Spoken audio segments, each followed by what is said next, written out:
প্রতি বছর এপ্রিল মাসের শেষ বুধবার পালিত হয় আন্তর্জাতিক শব্দ সচেতনতা দিবস।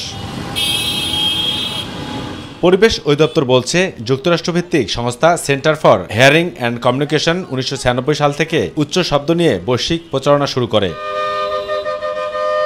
শব্দ দূষণের কারণে আইনি ব্যবস্থা যেন কাগজে কলমে সীমাবদ্ধ বলে অভিযোগ নগরবাসীর। শব্দ দূষণের ফলে আমরা যে ধীরে ধীরে বধির হয়ে যাচ্ছি, এটা আমরা ভুলেই গেছি। শ্রবণ শক্তি যেরকম কমে যাচ্ছে দিন দিন, কিশোর যারা আছে তাদের বিকশিত হচ্ছে না।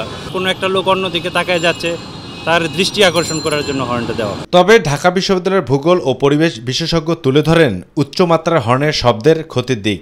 অতিরিক্ত শব্দ দূষণের ফলে যে প্রভাবগুলো আসে সেটা হচ্ছে, এক নম্বর, মানুষের শ্রবণ শক্তি লস হয়, আমাদের মেমোরি লস হয়, এমনকি অতিরিক্ত শব্দ দূষণের ফলে মানুষের যে ধৈর্যচ্যুতি ঘটে, ইরিটেশন বা বিরক্তিকর হয়। পরামর্শ দিলেন আইনি ব্যবস্থা জোরদার সহ সচেতনতা সৃষ্টির। আইন প্রয়োগকারী সংস্থাকে আরও বেশি অ্যাক্টিভ হতে হবে, যারা এই বিষয়ের সাথে জড়িত আছে বা শব্দ দূষণের সাথে যারা সচেতন বা আইনকে যারা ভায়োলেট করছে তাদেরকে আইনের আওতায় নিয়ে আসা।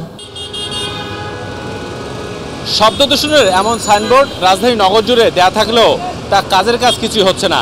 তাই সংশ্লিষ্ট কর্তৃপক্ষ একটু সজাগ হলে এই আইন বাস্তবায়ন করা সম্ভব। তাহলে মানুষ আরও সচেতন হবে বলে মনে করেন বিশেষজ্ঞ এবং সাধারণ মানুষ। শাহবাগ থেকে আবু সৈয়দ অপু, মাই টিভি, ঢাকা।